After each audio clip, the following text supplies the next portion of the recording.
अगला है branch polymer. Branch polymer क्या होते हैं भाई? जिसमें मोनोमर यूनिट कंबाइन होती है लीनियर चेन प्लस सम ब्रांचिंग चेन के साथ। ठीक है, लीनियर पॉलीमर में क्या था, मोनोमर यूनिट हमारी लीनियर चेन में ही कंबाइन थी। लेकिन ब्रांच पॉलीमर में क्या रहेगा कि वो लीनियर में तो होंगी प्लस में सम ब्रांचिंग भी रहेगी, लाइक दैट। ऐसे लीनियर भी रहेगा और कुछ ब्रांचिंग में भी रहेगा। एग्जाम्पल अगर हम बात करें ब्रांच पॉलीमर का, तो लो डेंसिटी पॉलीमर हमारा ब्रांच पॉलीमर का एग्जाम्पल हो जाएगा भाई। देखो, हाई डेंसिटी जो पॉलीथीन होती है वो लीनियर पॉलीमर का एग्जाम्पल होता है, and it is quite stable, close packing, strong force of attraction and high tensile strength, है ना। बट ब्रांच पॉलीमर क्या है, जहाँ पे लीनियर के साथ ब्रांचिंग है, और लो डेंसिटी पॉलीथीन इसका एग्जाम्पल है। ना तो उतना स्ट्रॉन्ग होता है, ना उतनी क्लोज पैकिंग होती है, बॉइलिंग एंड मेल्टिंग पॉइंट भी कम होता है as compare to linear polymer के, टेंसाइल स्ट्रेंथ भी कम होती है। High density polythene and low density polythene में फर्दर क्या डिफरेंस है वो हम आगे यूनिट में डिस्कस करेंगे डिटेल से। बस यहाँ पे हमें यही पढ़ना है कि high density polythene linear polymer के अंदर आता है, जो ज़्यादा स्ट्रॉन्ग होता है, ज़्यादा मेल्टिंग एंड बॉइलिंग पॉइंट होता है ना। ब्रांच पॉलीमर में हमारा लो डेंसिटी पॉलीथीन आता है, लीनियर चैन के साथ कुछ ब्रांचिंग रहेगी, और वो उतना ज़्यादा टेंसाइल स्ट्रेंथ या मेल्टिंग बॉइलिंग पॉइंट या डेंसिटी लिए हुए नहीं होता है जितना हमारा लीनियर पॉलीमर लिए हुए होता है। अगला जो हमारा पार्ट है that is cross linked polymer. Cross linked polymer कौन से होते हैं? Linear chain linked with each other. मान लीजिए मैंने 2-3 लीनियर चेन बना दी इस तरीके से, और उनको मैंने इस तरीके से लिंक्ड कर दिया है ना। तो अगर लीनियर चेन को हम एक दूसरे से लिंक्ड कर दें तो हम कहेंगे ये क्रॉस लिंक्ड है। ये 3D टाइप का कोई कुछ स्ट्रक्चर बन जाएगा ना, 3D नेटवर्क बनता है। बैकेलाइट हमारा इसका एग्जाम्पल हो जाएगा। ठीक है, तो on the basis of structure हमने पॉलीमर को 3 पार्ट्स में डिवाइड किया है भाई, हमारा linear polymer, branch polymer and cross linked polymer. ठीक है, और उससे पहले हम ऑन दी ओरिजिन भी पढ़ चुके हैं कि पॉलीमर 3 टाइप का होता है, natural polymer, synthetic and semi synthetic. अगला है हमारा on the basis of synthesis. Synthesis के बेस पे हमने पॉलीमर को 2 पार्ट्स में डिवाइड किया है, addition polymer and condensation polymer. आपने एडिशन रिएक्शन और कंडेंसेशन रिएक्शन पढ़ी थी ऑर्गेनिक रिएक्शन, ऑर्गेनिक चैप्टर में 11th में। वहां पे हमने एडिशन रिएक्शन कौन सी पढ़ी थी? जहाँ पे हम 2 या 3 रिएक्टेंट को कंबाइन करके एक प्रोडक्ट बना रहे थे, और without eliminate any by product. ठीक है, हम डायरेक्ट ऐड कर रहे थे 2 या 3 रिएक्टेंट को प्रोडक्ट के अंदर, कोई भी बाई प्रोडक्ट वहां पे एलिमिनेट नहीं हो रहा था। कंडेंसेशन रिएक्शन में हमारा क्या था, हम सेम 2 या 3 रिएक्टेंट को कंबाइन करके प्रोडक्ट बना दे रहे थे, और वहां पे हम कुछ बाई प्रोडक्ट रिलीज कर रहे थे कंडेंसेशन में, लाइक वाटर हो गया। यहाँ पे हम उन्हीं को पॉलीमर की फॉर्म में पढ़ रहे हैं भाई, एडिशन पॉलीमर और कंडेंसेशन पॉलीमर। एडिशन पॉलीमर कौन से होते हैं? When monomer units add then no by product molecule released. ठीक है, जब हम मोनोमर यूनिट्स को जोड़ के कोई पॉलीमर बनाएंगे तो कोई भी बाय प्रोडक्ट मॉलिक्यूल अगर ना निकले तो हम कहेंगे हमने पॉलीमर का क्या किया है? एडिशन किया है, that is addition polymer. Direct polymerisation किया हमने बाय एडिशन। ठीक है, फॉर एग्जाम्पल पॉलीथीन। पॉलीथीन में हम क्या करते हैं, इथीन की nth यूनिट को जोड़ देते हैं और डायरेक्ट पॉलीथीन बनता है, कोई भी बाई प्रोडक्ट नहीं निकलता है। कंडेंसेशन पॉलीमर में क्या होता है भाई, जब हम मोनोमर यूनिट्स को जोड़ के पॉलीमर बनाएंगे तो एक बाई प्रोडक्ट यहाँ पे निकलेगा। ये वाटर हो सकता है, एल्कोहल हो सकता है, लाइक नाइलॉन 6,6। नाइलॉन 6,6 हमारा 2 मोनोमर यूनिट से मिलके बना है, hexamethyl diamine and adipic acid बेटा। ठीक है, तो वहां पे जब हम उन दोनों को कंबाइन करके नाइलॉन 6,6 बनाते हैं तो water as an by product निकलता है। तो वो किस तरीके का हमारा सिंथेसिस हो जाएगा पॉलीमर का? Condensation polymer. ठीक है, तो सिंथेसिस के बेस पे हमने पॉलीमर को 2 पार्ट्स में डिवाइड किया, एडिशन एंड कंडेंसेशन। एडिशन मतलब मोनोमर यूनिट को जब हम जोड़ें, पॉलीमराइजेशन जब हम करें तो वहां पे कुछ बाई प्रोडक्ट नहीं निकलेगा, तो हमने एडिशन, जो जो हमने मोनोमर यूनिट जोड़ के पॉलीमर बनाया है, हम कहेंगे वो एडिशन की हेल्प से हमने किया, एडिशन पॉलीमराइजेशन वहां पे हुई है। लेकिन अगर हम 2 मोनोमर यूनिट्स को जोड़ के पॉलीमर बना रहे हैं और कुछ बाई प्रोडक्ट हमारा रिलीज हो रहा है, तो वहां पे कंडेंसेशन पॉलीमराइजेशन रहेगा, कंडेंसेशन पॉलीमर रहेगा वो। एडिशन में हमारा पॉलीथीन एग्जाम्पल है, और हमारा कंडेंसेशन में नाइलॉन 6,6 एग्जाम्पल रहेगा। नेक्स्ट पार्ट है on the basis of molecular forces. Molecular force के हिसाब से भी हमने पॉलीमर को फर्दर 4 पार्ट्स में डिवाइड किया है, elastomers, fibres, thermoplastic and thermosetting. Elastomer कौन से होते हैं? जिसमें inter particle force of attraction very weak हो। ठीक है, इलास्टोमर्स मतलब मोनोमर्स के बीच में फोर्स ऑफ अट्रैक्शन जो रहेगा पॉलीमर बनाएंगे तब, तो बहुत ज्यादा अगर वीक रहेगा तो हम कहेंगे ये इलास्टोमर है भाई। और बहुत ज्यादा वीक फोर्स ऑफ अट्रैक्शन होने की वजह से जब हम उनके ऊपर अगर कोई एक्सटर्नल फोर्स लगा दे तो 10 टाइम हम उनकी लेंथ को बढ़ा सकते हैं भाई, क्योंकि बहुत ज्यादा वीक इंटर पार्टिकल फोर्स तो बहुत कम है, तो हम उनके पार्टिकल को इजीली सेपरेट आउट कर सकते हैं, दूर ले जा सकते हैं ना।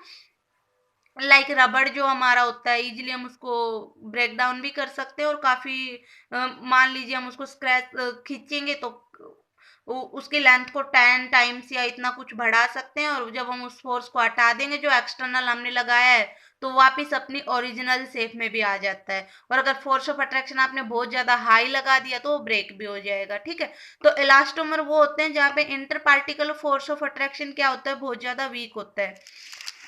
फाइबर्स जहाँ पे स्ट्रॉन्ग इंटर पार्टिकल अट्रैक्शन होता है एज कंपेयर टू इलास्टोमर। अगर हम बात करें तो बहुत ही स्ट्रॉन्ग इंटर पार्टिकल अट्रैक्शन रहेगा, लाइक हाइड्रोजन बॉन्डिंग रहती है हमारी मोनोमर्स के बीच में, तो वो हमारे फाइबर्स हो जाएंगे। थर्मोप्लास्टिक कौन से होते हैं भाई? जहाँ पे इंटर पार्टिकल जो अट्रैक्शन रहेगा वो लाई करता है बिटवीन इलास्टोमर एंड फाइबर। ठीक है, थर्मोप्लास्टिक वही होते हैं जहाँ पे इंटर पार्टिकल अट्रैक्शन दोनों के बीच में लाई करेगा, मीन्स इलास्टोमर से तो ज्यादा होता है और फाइबर से कम होता है। और जो हमारा थर्मोप्लास्टिक होते हैं भाई, अगर हम इनको हीट करें तो ये शेप चेंज कर लेते हैं, और फर्दर जब हम इनको कूल करेंगे तो ये वापस अपनी ओरिजिनल शेप में आ जाते हैं, ये रीयूज कर सकते हैं हम इनको, ये बोल सकते हैं। लेकिन जो थर्मोसेटिंग होते हैं भाई, वो अगर उनको हम हीट करें तो वो किसी और ही सब्सटेंस में कन्वर्ट हो जाते हैं, और उनको हम बैक उसी सब्सटेंस में लेके नहीं आ सकते, या ये कह सकते हैं कि हम उनको रीयूज नहीं कर सकते हैं, वो थर्मोसेट हो जाते हैं। मतलब एक बार हीट करने के बाद वो एक पर्टिकुलर सब्सटेंस में जाएगा और उसी में सेट हो जाएगा, फर्दर हम उसको वापस रीबैक उसी सब्सटेंस में नहीं ला पाएंगे। तो थर्मोसेटिंग क्या होता है? एक सेमी फ्लूइड होता है which have no molecular mass, या लो मॉलिक्यूलर मास हम कह सकते हैं, नो तो नहीं, लो मॉलिक्यूलर मास है ना। ये वो सेमी फ्लूइड होता है भाई जिसका मॉलिक्यूलर मास बहुत लो होता है, and it change composition on heating into hard insoluble and infusible mass. जब हम इसको हीट करेंगे तो इसकी कंपोजिशन चेंज हो जाएगी हीट करने पे, और ये एक हार्ड इनसॉल्युबल और इनफ्यूजिबल मास प्रोडक्ट बन जाएगा। ठीक है, और उस इनसॉल्युबल और इनफ्यूजिबल मास प्रोडक्ट को हम रीबैक उसी में नहीं ला सकते जो हमने हीट करने से पहले हमारा सब्सटेंस था, इसलिए हम थर्मोसेटिंग को रीयूज नहीं कर पाते हैं बेटा। हमारे जो ये जितने भी इलेक्ट्रिकल स्विच विच होते हैं वो सारे इन्हीं से बनते हैं, उनको हम रीयूज नहीं कर पाते हैं। ठीक है, और अगला हमारा पार्ट रहेगा on the basis of nature of monomers. Monomer के नेचर पे हमने पॉलीमर को फर्दर 2 पार्ट्स में डिवाइड किया है, होमोपॉलीमर एंड कोपॉलीमर। अगर आपको केमिस्ट्री में कहीं भी होमो वर्ड दिखे उसका मतलब हमेशा सेम रहता है भाई, सेम पॉलीमर। ठीक है, तो हमने on the basis of monomer polymer को 2 पार्ट्स में डिवाइड किया है, होमोपॉलीमर एंड कोपॉलीमर। होमोपॉलीमर कौन से होते हैं? Monomer units will be same. ये वो पॉलीमर है जहाँ पे हम सेम मोनोमर यूनिट्स को कंबाइन करके पॉलीमर लेके आ रहे हैं। ठीक है, तो होमोपॉलीमर में हमने क्या किया? सेम मोनोमर यूनिट्स को कंबाइन किया और उससे हम एक पॉलीमर लेके आए, that is homopolymer. For example अगर मैं पॉलीथीन की बात करूँ तो पॉलीथीन में हमने सेम मोनोमर यूनिट्स ईथीन को बार बार कंबाइन किया और हमें पॉलीथीन मिल गया ना, तो ये एक होमोपॉलीमर का एग्जाम्पल है, क्योंकि पॉलीथीन में हम सिर्फ एक ही मोनोमर ईथीन की बात कर रहे हैं। कोपॉलीमर क्या होते हैं भाई? Monomer units are not same. जहाँ पे मोनोमर यूनिट सेम नहीं होती है, मतलब 2 या 2 से ज्यादा मोनोमर हम लेके चलेंगे और उनको कंबाइन करेंगे जब एन टाइम, तो हमें जो पॉलीमर मिलेगा वो कोपॉलीमर रहेगा। फॉर एग्जाम्पल मैं नाइलॉन 6,6 की बात करूं तो नाइलॉन 6,6 दो मोनोमर यूनिट्स को मिला के बनता है। एक हमारा हेक्सा मिथाइलिन डाइएमीन और दूसरा एडिपिक एसिड। ठीक है भाई, एक हेक्सा मिथाइल डाइएमीन रहेगा और एक एडिपिक एसिड रहेगा। जब हम इन दोनों के nth यूनिट को कंबाइन करते हैं तो हमें नाइलॉन 6,6 पॉलीमर मिलता है, जो एक कोपॉलीमर है, क्योंकि ये दो डिफरेंट मोनोमर यूनिट को कंबाइन करने से हमें मिला है। ठीक है, कोपॉलीमराइजेशन क्या होता है? Process of making copolymer. Copolymer को बनाने की जो प्रोसेस रहेगी उसको हम कोपॉलीमराइजेशन कहते हैं। ये बिल्कुल सेम वैसे ही है कि पॉलीमर को बनाने की प्रोसेस को हम क्या कह रहे थे? पॉलीमराइजेशन, है ना। तो कोपॉलीमर को बनाने की प्रोसेस कोपॉलीमराइजेशन। तो ये इसमें हम कोपॉलीमर को बनाएंगे। कोपॉलीमर को फर्दर हमने 4 पार्ट में डिवाइड कर दिया है भाई। Random copolymer, alternating copolymer, block copolymer and graft copolymer. आपकी सिलेबस की बुक में कोपॉलीमर को डिवाइड नहीं किया हुआ है, लेकिन मैं आपको बता दे रही हूँ फिर भी कि कोपॉलीमर 4 टाइप्स के होते हैं। Random copolymer, alternating copolymer, block copolymer and graft copolymer. जैसे कि फॉर एग्जाम्पल मान लीजिए ए कन्वर्टेड इन ए और बी में दो मोनोमर यूनिट्स लेके चल रही हूँ। एक ए मोनोमर यूनिट ले लिया मैंने, एक बी मोनोमर यूनिट ले लिया। इन दोनों को मैंने रैंडम कोपॉलीमर की फॉर्म में जब लिखा तो रैंडम का क्या मतलब होता है कि रैंडमली मैं किसी भी मोनोमर यूनिट को कंबाइन कर दूं किसी के भी साथ। जैसे मैंने क्या किया, पहले ए को ए के साथ कंबाइन किया, फिर बी ले लिया, फिर बी ले लिया, फिर अगेन मैंने बी के साथ कंबाइन किया है, फिर ए को ले आए, फिर हम बी को ले आए, फिर बी को ले आए, मान लीजिए आगे ए को ले आए, फिर बी को ले आए, फिर ए को, मतलब कि रैंडमली मैं किसी भी मोनोमर यूनिट को कंबाइन कर रही हूँ किसी दूसरी के साथ। कोई फिक्स सीक्वेंस लेके हम नहीं चल रहे हैं। ठीक है, तो अगर रैंडमली मैं किसी भी पॉलीमर को किसी भी मोनोमर को किसी के साथ कंबाइन कर रही हूँ तो वो हमारा रैंडम कोपॉलीमराइजेशन हो जाएगा। कोपॉलीमर क्यों है? क्योंकि मैं दो मोनोमर यूनिट लेके चल रही हूँ, एक ए और एक बी। भाई दो डिफरेंट मोनोमर यूनिट है, डिफरेंट मोनोमर यूनिट के साथ अगर हमारा पॉलीमर बनेगा तो वो कोपॉलीमर रहेगा, है ना। तो इसलिए हमने दो मोनोमर यूनिट ले लिए हैं, एक ए और एक बी। अगला है अल्टरनेट कोपॉलीमर। अल्टरनेट मतलब एक के बाद एक। तो अल्टरनेट में हम क्या करेंगे, दोनों मोनोमर यूनिट्स को अल्टरनेट प्लेस करेंगे, लाइक ए फिर बी, फिर ए फिर बी, फिर ए फिर बी, फिर ए फिर बी, इस टाइप से। ठीक है, तो ये हमारा अल्टरनेट कोपॉलीमर हो जाएगा। ब्लॉक कोपॉलीमर क्या रहेगा भाई, कि ब्लॉक कोपॉलीमर में हम ब्लॉक की फॉर्म में रखेंगे। जैसे मैंने एक ब्लॉक ए का रख दिया है, फिर एक ब्लॉक बी मोनोमर का रख देंगे, फिर ऐसे ही एक ब्लॉक आगे फिर से ए मोनोमर का रख देंगे, फिर ऐसे ही आगे एक ब्लॉक बी मोनोमर का रख देंगे, लाइक दैट। जैसे मैं ब्लॉक पॉलीमर में बात करूं, मैंने 3 ए रख दिए, पहले ए इस तरीके से, फिर मैंने 3 बी प्लेस किए हैं, फिर मैं आगे 3 फिर से ए प्लेस करूंगी, फिर आगे 3, मैंने 3 का ब्लॉक मान लिया है। 3 ए को एक बार कंबाइन लिखा है एक ब्लॉक की फॉर्म में, फिर 3 बी को लिखा है, फिर अगला ब्लॉक में फिर से ए का उठा के लाई हूँ, फिर अगला ब्लॉक फिर से बी का उठा के लाई है। ठीक है, तो ये ब्लॉक कोपॉलीमर हो जाएगा हमारा।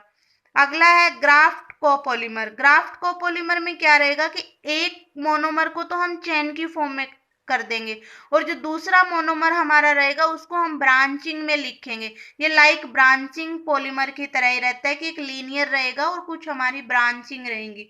ठीक है, तो मैंने ए को एक लीनियर में लिख दिया है, ए और यहाँ पे कहीं कहीं मैंने बी को क्या किया है, एज एन ब्रांच यहाँ पे रखा है।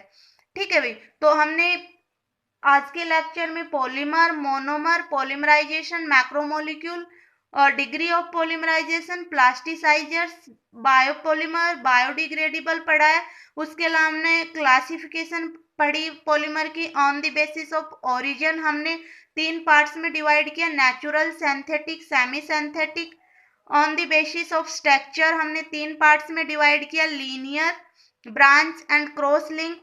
On the basis of their synthesis हमने 2 पार्ट्स में डिवाइड किया है, addition and condensation. On the basis of force, fibre, elastomer, thermosetting, thermoplastic and on the basis of monomer हमने देखा कि होमोपॉलीमर एंड कोपॉलीमर। और कोपॉलीमर को फर्दर हमने 4 पार्ट्स में डिवाइड किया है, random copolymer, alternating copolymer, block copolymer and graft copolymer.